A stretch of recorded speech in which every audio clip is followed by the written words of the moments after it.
Hello there. Welcome, welcome, welcome. Welcome to another Living Well as a Lifestyle vlog.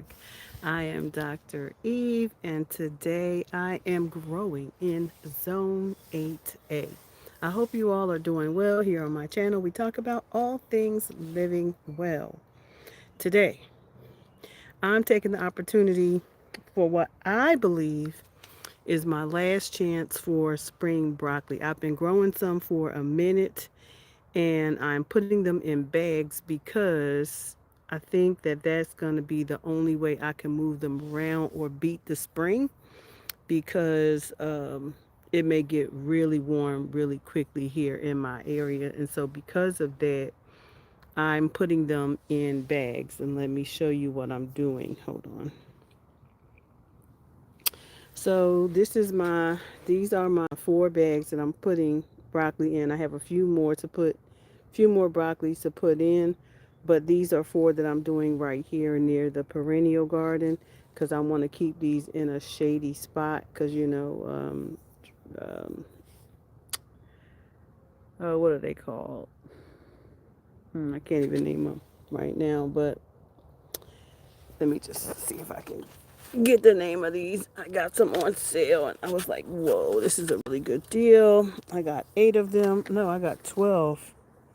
I got 12 of them, and them meaning, let's see, snapdragons. Snapdragons. So I got 12 of them for $7. And they were already in bloom, so I picked them up. They were on sale, they were on the clearance. And so I got them for $7, half off, which was a really good price, and they come back every year. So this is where I'm putting some of my snapdragons because the snapdragons do not like the cold either. This is my Mediterranean garden. So this is where my olives are, my olive trees. I got a couple of those. Got oregano growing in a bunch right there. Got parsley growing in a bunch right there. Bunch of snapdragon, sunflower, and some evergreen, beautiful evergreens in the rear. So I am going to be placing these particular broccoli on this side because at least I can move them in the sun during the day, like when they need sun. But they will either, if because it will get hot here really quickly, they will bolt really quickly, and we may not get what we want. So I'm trying to be strategic in dealing with these last few broccolis to see if we can get some more. If there's a fair chance to get some more this spring, it's not too late. We are in, again, 8A, zone 8A, and it is the end of March. So we're still doing well, just a couple days into spring. These bags have been sitting all winter long. They have been fertilized. They have got good compost in them, and the soil has been protected by the straw. So they are in good shape.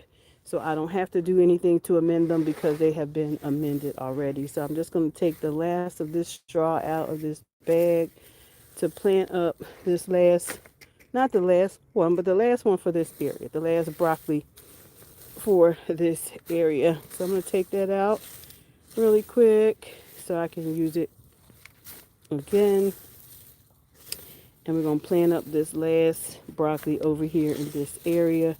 I have quite a bit of work I'm doing in the garden, so I am focusing on little things each day because I have already have a very robust garden it going into the spring with all of the fruit and trees and things that I have. I got a lot going on. So I still have abundance of collards that I'm leaving, and I'm leaving them because they're still growing. And so I'm excited about that. We're going to put this broccoli in here. She is a little bit dry, but I'm not worried about it. She's getting ready to go into a nicely soiled bed. Nicely soiled. This has been treated already. This has actually has chicken. It had chicken, and it's been sitting here for 6 months with chickens, chicken matter, and compost, all really good, really good stuff. So I'm going to plant her pretty deep so she can continue to thrive where she is. So right there, we're going to drop her down in there and cover her up from that side. See if you can peek her up a little bit. And I wanted to lay her in there a little deeper So I buried some of the stem as well to so she can go ahead and establish a really good strong stem within the bag. So this is our last, well, not the last, but the one that I'm putting over here in the shade, trying to get this broccoli before before the spring, because the spring, even though it's spring here in our area, it will get hot really fast. So I'm going to put the straw back around her to keep the soil. I grew some really beautiful broccoli this year, last year, or this year, better part of January, and it was so good. So I said, I'm just going to grow some more because my husband said it was the best broccoli he ever had. And then he came back and he said, and I mean it, it was the best broccoli I ever had. And so I said, well, let me make some more because he enjoyed that. And I need him to be eating really good. I need him to be eating vegetables and eating well, because if I don't do it, it's like he just will eat bad, and I don't want him to eat bad. So I'm just gonna have to make it happen, right? So we're gonna put some more of this broccoli in here, and he really loved it. So I'm gonna grow this also for him. It's also a beautiful thing to be able to stop, going to the market, even though things will actually get a little cheaper during the spring and summer, so for vegetables, because so many people will be growing. So this will be a great time for you who want to preserve vegetables, that are already, packaged. You can do that as well, because this will be a good time, because during the winter your vegetables are higher because they are not in season, or at least some people don't think they're in season. I grew all winter. So those are the four broccoli that we have potted up over in this area. And we're going to keep these over in the Mediterranean garden right here in a cool space so they don't bolt. Um, and I'm putting them in bags more specifically because I want to be able to move them around. I want to be able to move them into the sun if they need sun, because they do need sun, right? But we don't need them. We want to be able to move them away from sun if it's too much. What I am creating here in the garden is a beautiful shelter space. I'm creating nice microclimates in the garden so that my garden is an open heaven, y'all. See, it's an open heaven over here, and I'm telling you, we get good sun, but I have a lot of trees. So I'm trying to create the right microclimates for, I have a lot of trees over here and over here. So I'm trying to create some nice microclimates for the food to be able to grow well, even though I have like this central area where there is like intense heat.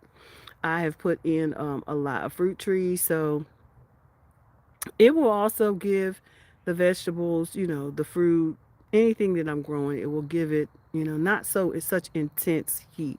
I think the key, and I want to name this too, because um, I don't know if everyone knows this, but think about, one of the things I was sharing on my last tour. I did a tour with some young students, not young, but high school students actually, who were competing, and they wanted to know, they're trying to learn about farming. And they went to visit a farm, but then they also said, well, we want to go visit our urban backyard, like there's so much to farming, right? And so we want to be well rounded. So they came out and they visited, and we had a wonderful time talking about urban homesteading and what it means to grow food and homestead and raise livestock, and all the things to take care of a family.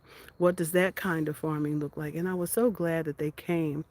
And one of the things that we talked a lot about was the different climates. How to set up your garden. How to do different microclimates. How to build a hugelkultur bed. And so one of the things that I really honed in on with the students was the importance of thinking about how we set up our garden should be more like a forest. It should be more like a forest. And I think if you think about it for a minute. What's growing in the forest? Everything. Everything grows in the forest. Because the forest floor is full of matter. It's full of branches, it's full of trees and leaves, it's full of logs, it's full and it's nice and cool in the forest. But things still grow there, right?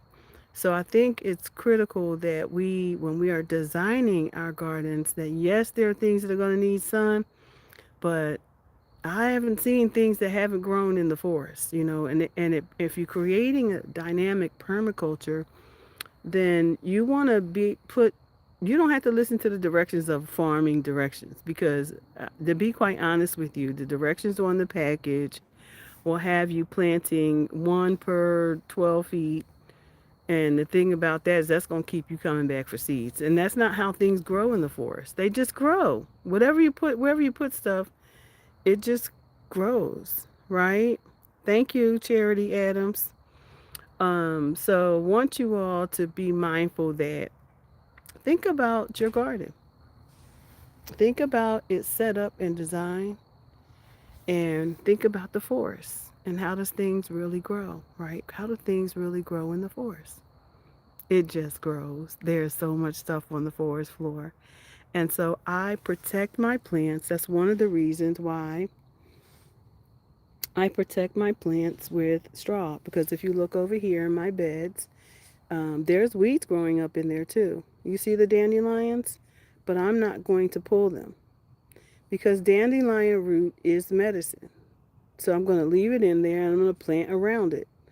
I'm going to plant my flowers around it. I'm going to plant some more medicine around it. I'm going to plant some more flowers. You see all that back there? That's lettuce, wild lettuce. I'm not pulling that.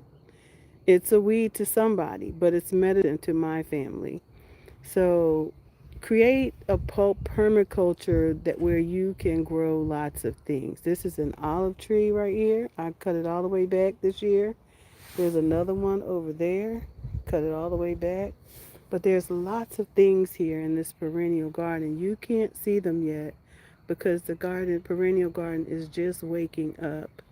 But there are lots and lots of flowers here. And so while I know the layout of this garden, I'm able to go in here and, plug in new things where I want them. You see that parsley right there? Beautiful. That parsley is absolutely beautiful. Do you see that oregano right there?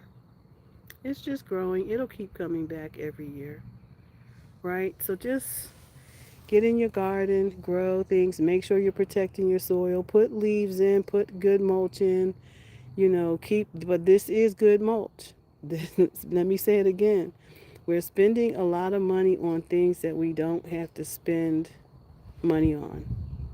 And that's what we have to be mindful of is it doesn't take a lot of money to do this. We just have to use the resources that are here and available to us from the trees, from the cut. Maybe listen, let me share something with y'all. When I hear the tree cutters, I get up and I chase the trucks. I chase the tree cutters because that is what I need. I need that. I need the wood chips. And the wood chips, they bring me the whole pile. When they cut down a tree on the side of my property back there, you see back there, on the other side of that fence, is a great big pile of wood chips and logs. And it's been there now. This is a year. A year. It's been over there a year. So it's breaking down real good.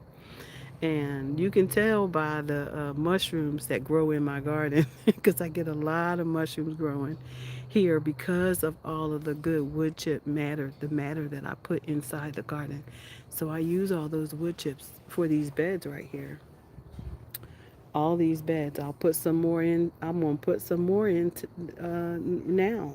I started, this all came out of the chicken coop. This straw right here came out of the chicken coop because I had to clean it out, right?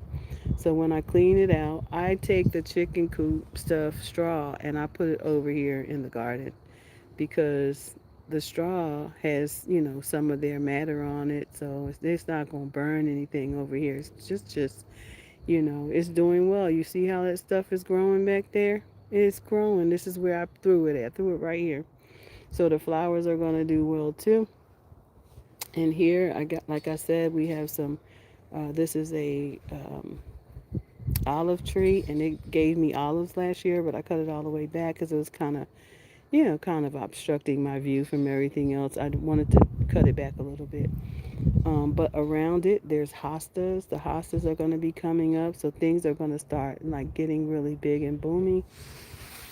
And yeah, so that's just a little bit about what I'm doing in this particular area. So as I branch out, I'll share more with you all. But today, we're putting in these broccoli because we're going to get our last chance at some broccoli. And I'm actually going to give these some water. And since they are just going into a well balanced uh, bag of soil, they're going into a well balanced bag of soil. So I'm going to give them some water, and then I'm going to put them on a schedule to get some water soluble fertilizer because there's already not horse manure, but chicken manure in there. So I'm not going to put any more in just yet. I'm going to let them adapt to their new environment. And I'm excited because my husband thinks my broccoli is the absolute best. And that did my heart some kind of good, y'all. Some kind of good. Um, we're really focusing in this hour as a family on, as much as I don't like to cook every single day, my family is really learning from me. They're learning that we have to cook the meals in order to save our money because things are so high. So, and then we have to eat balance. We can't just like eat so much, right? We have to eat portion sizes, like, and not fill ourselves to the capacity where we're so full that we are all we do is gain weight, right? So, particularly me and my husband, because our metabolism don't is not operating as like it used to, right? So we have to be really careful about our portion sizes. So I say to you, grow your own economy. This is a part of living well. It's a part of, eating healthy. All of this is about, living your best life, even in the midst of turmoil. We have to, what we can do, we can be the, what you call the, what is it called? Chain, not the, yeah, chain breakers. We can be that member of the family that teaches someone else. Learn how to make some bread.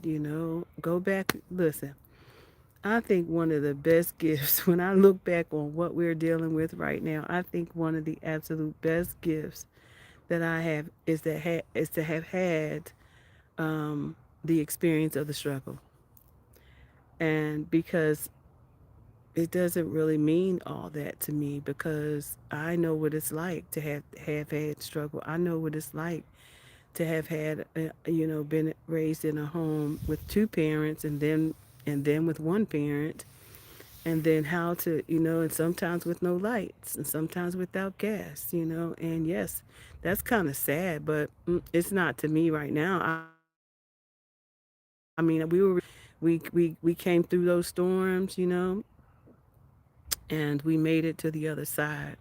And my goal is to make sure that my family and my children and children's children understand what it means to be frugal, because you don't ever know when, you're going to be faced with, you know, an experience that's not comfortable, right? And so we're being stretched in our society right now, and we really have to figure out how we're going to take things back. Um, I am grateful to be an urban homesteader. I live literally in the convention district.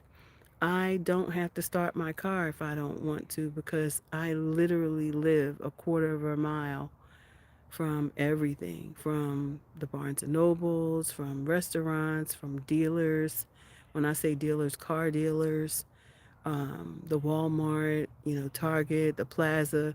Like I literally live in walking distance. It doesn't look like it, but because I live in an area that's very woody, and that's the beautiful thing is I'm snug as a bug in the back, right? Snug, I mean real snug in the back, and don't nobody know, they don't have to know. Nobody has to know, right? but but it's a beautiful thing. So I know that I'm being cut off I'm in a shady area, y'all, so I know you can't see my face all that good, but there you go. So yeah, so that's all I have today, and I'm going to give these a little bit of water, and we will check back in on these broccoli as I'm going to go plant some more of them, and then we're going to check back on them. And what I'm going to do as a really smart gardener, I'm actually going to put some collards in here too, because the thing about broccoli is you only going to get one of them, right? So what can I grow, also grow in the bag that will grow up alongside it, that's maybe a little less mature, right? That can grow alongside it in the soil. How can I maximize my soil capacity to keep growing food? Like these. Like these. These bags all have lots and lots of food in them. Greens, kale, all of them, right? This is the mobile. Remember the mobile garden? Well, now I put my table back. I had a tour out here. So that's how I grow two and three things in the bag at one time. Two and three things in the bag at one time. Except this is a 5 gallon. It's a little smaller than those 7 gallons, so I don't want to put too much in them. But uh, I might put some basil in here or basil. What I'll do is put a basil seed in here because basil is kind of cold for it still yet. But I can put a seed in here that'll start growing up in this bag because basil will last all summer long. I'm telling you, it'll grow into an absolute tree. If you watched me grow my basil last year, you remember my basil was trees, literally. It was trees. So that's all I have today, y'all. Just wanted to hop in here and share what I was doing and do a real time video on me processing these broccoli. But I'm gonna go ahead and give them some water and perk them up. And you all go and have an amazing day. And whatever you do, don't let anyone get in the way on your journey to becoming who God called you to become in this season. Take care of your family. Do well and remember that living well is indeed a lifestyle that you determine. Okay? So let's go grow some food, y'all. Have a good one. Until next time. Bye for now.